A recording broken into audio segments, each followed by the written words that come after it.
After abandoning me during my time in the hospital, my wife is now asking for forgiveness, 12 years later. My name is Robert, and I'm 45 years old. I want to share a life experience here to get some advice. This story goes back 10 years, when I was married to Amanda, my first wife. We were married for 5 years and had 2 children, Jenna and Kevin, who were 5 and 3 at the time. We were living a normal life until one fateful day. One morning, as I was driving to the office, a speeding vehicle coming from the opposite direction rammed into my car. The next thing I remember was waking up in a hospital bed, covered in bandages and plaster. The nurse told me I had just woken up after being in a coma for 2 days. I held my doctor's hand and thanked him for saving my life. I was thankful to be alive, but I had no idea about the disaster that was waiting for me. A week into my treatment, the doctor told me that my lower body was paralyzed and that I might never walk again. I was devastated. Amanda broke down when she heard the news. It was hard for her because she now had to manage the house and take care of the children by herself. I fell into deep depression, unable to accept the reality of being in a wheelchair. Every day I stared at the empty walls of my hospital room, cursing how my life had turned upside down. I feared that I would never be able to play soccer with my kids again, never dance with my wife, and never be free like before. To make things worse, Amanda stopped visiting me as often. In the beginning, she brought the kids to see me 3 times a week. Those moments with my family were the only thing that kept me going. But as time went on, her visits became less frequent. I begged her to bring the children more often, but she would say they didn't want to see me so much. I felt utterly hopeless. Then one day, Amanda handed me divorce papers. She told me she couldn't live with a handicapped man, saying, "I'm still young and desirable. I deserve a normal man." I won't lie. I saw the signs coming when she began to distance herself from me, but I didn't expect it to happen so quickly.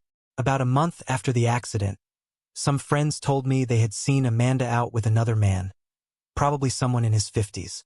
They were seen holding hands at cafes and malls, mostly in the evenings or on weekends. Some said she had been having an affair even before my accident, while others thought she had become desperate and ended up with an older, wealthy man. It had been barely 2 months since my accident, and I was still in the hospital when I received the divorce papers. I may sound calm while writing this now, but back then, I was anything but calm. I was devastated and heartbroken. I was confined to a wheelchair, divorced with no income and no savings, having used everything I had to pay for household expenses and the children's education. I had insurance that covered my hospital bills to some extent, but I had to liquidate my savings to cover the remaining expenses. In the end, I was left with nothing. I wanted to scream, bang my head against the wall, and curse my fate. I don't know how I managed to keep myself together back then, but something inside me kept me sane. Maybe the fire of wanting revenge. After being discharged, I moved back to my parents' house. I was 35 years old, divorced with no income, and completely dependent on my elderly mother, both physically and financially.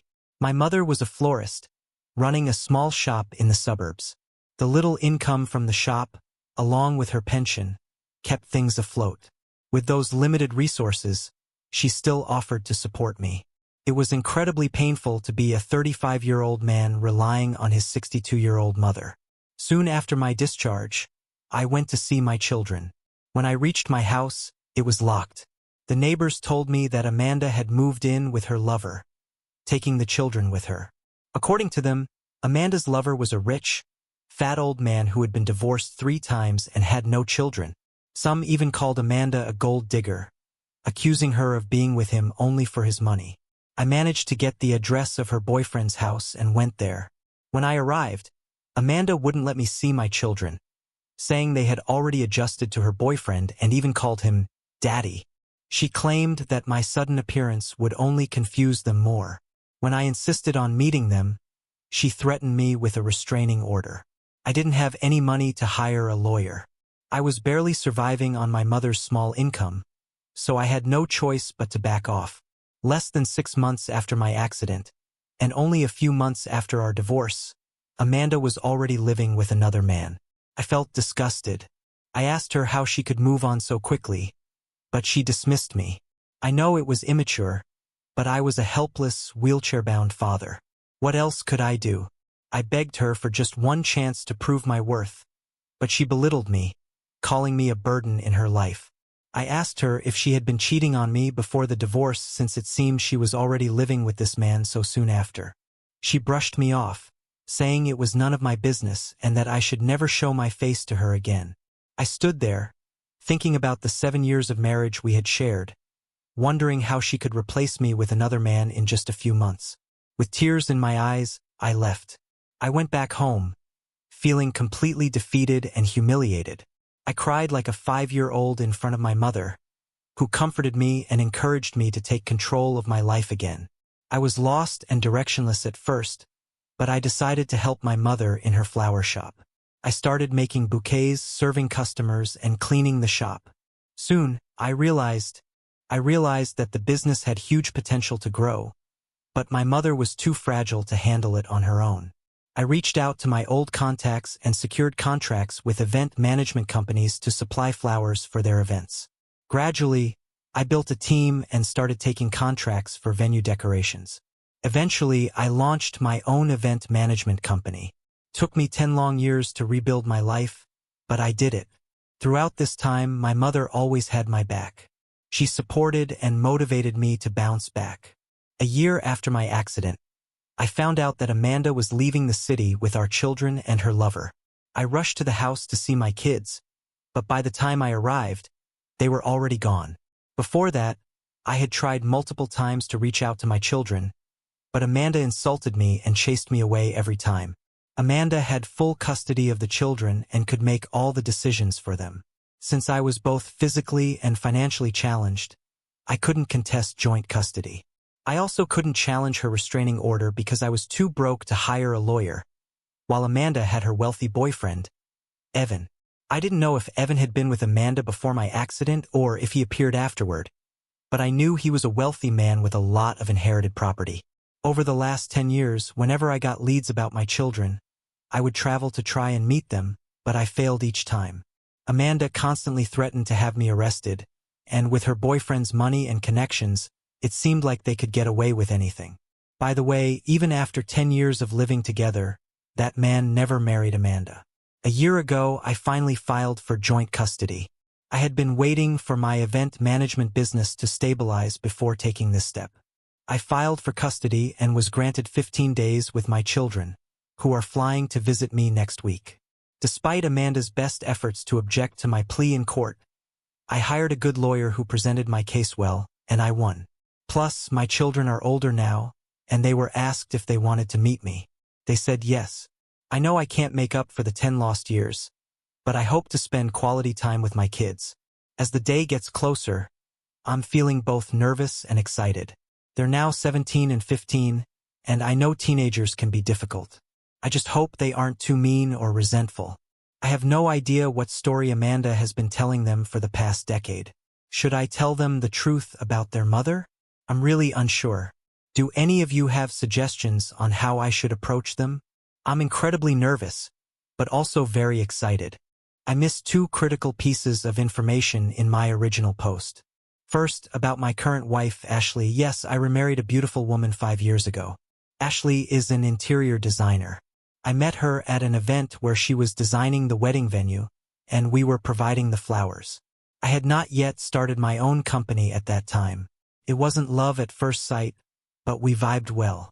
We kept meeting at similar events over the next few months and became friends. She was a single mother of a 3-year-old daughter. The idea of starting the event management company was hers because she had worked for one of the companies for many years and had the contacts and knowledge of the business. I partnered with her to launch the business. We dated for a year before getting married. Now we live as a happy family of 4. Ashley, her daughter Anna, my mother, and me. Her daughter was delighted to get a granny, and so was my mother. The second piece of information is regarding the accident compensation. I was hit by a speeding truck, so ideally, I should have been compensated by the logistics company that owned the truck. But at that time, the company got away with paying nothing by manipulating the facts about the accident and pinning the blame on me. I couldn't afford a good lawyer back then, so I didn't get a penny. You know how big companies work. They pay hefty amounts to their attorneys to save their backs.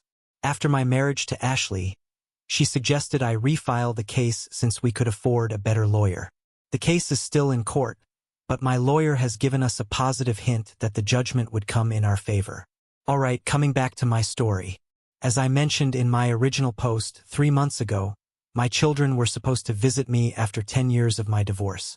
I was excited and nervous, but Ashley calmed me down and supported me through it all. I went to pick them up from the airport.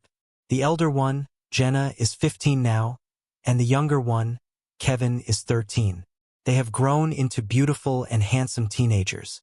After the initial greetings, we ran out of things to say, and it was awkward for all three of us.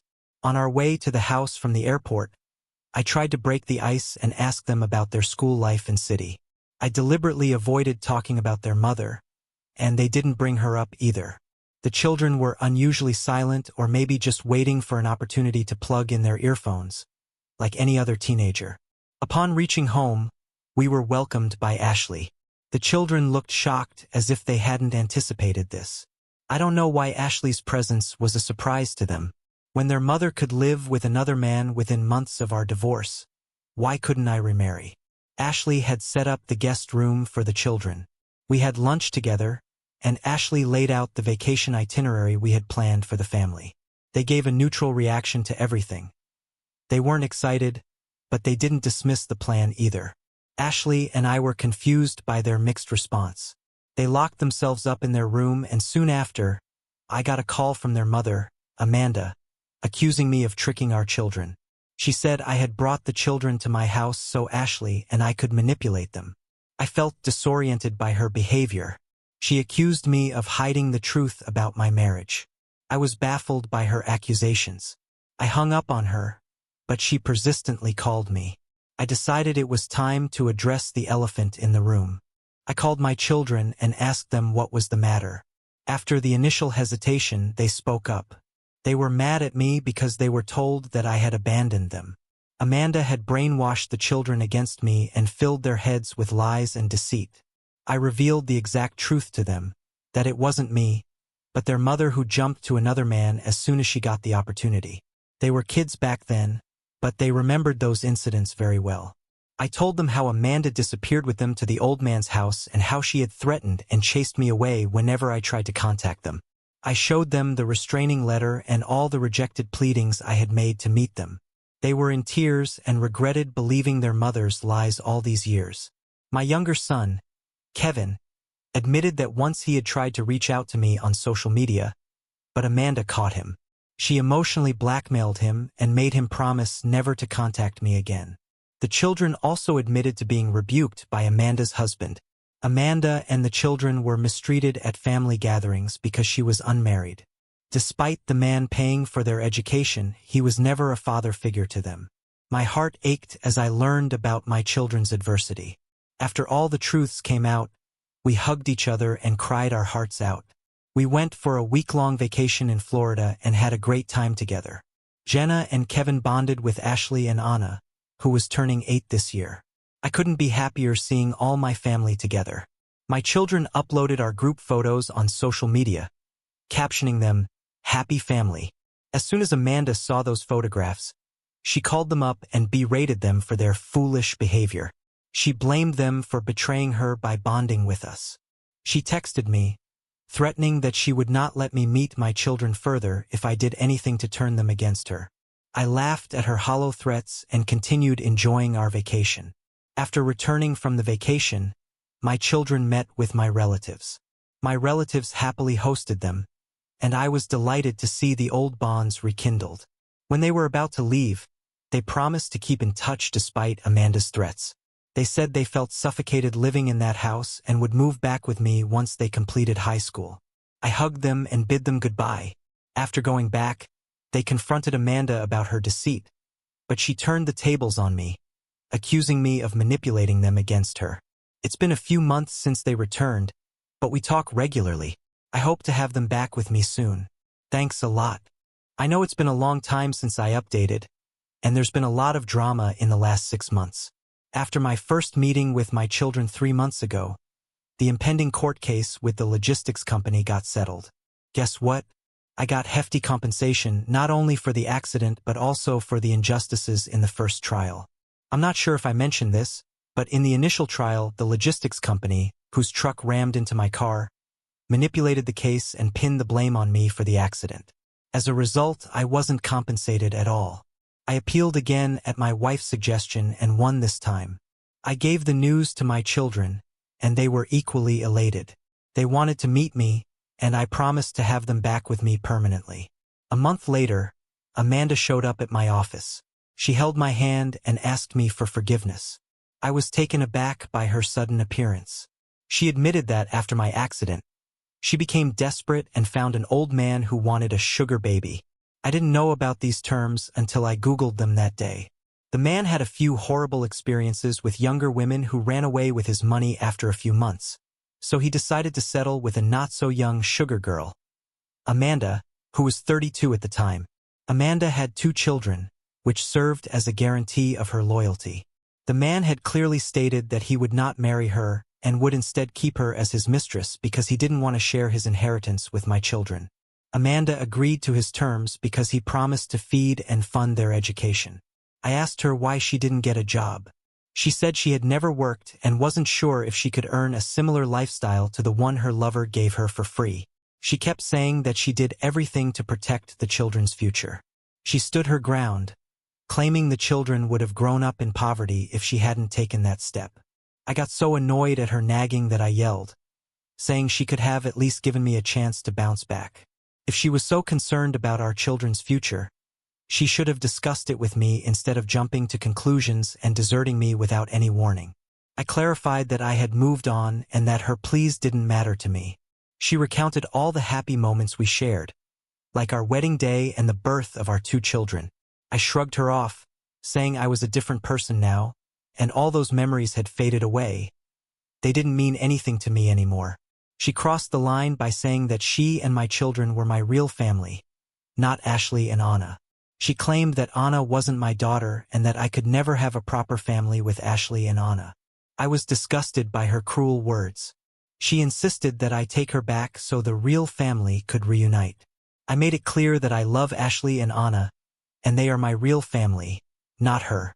She refused to leave my office and created a scene. She finally left when I threatened to call the police.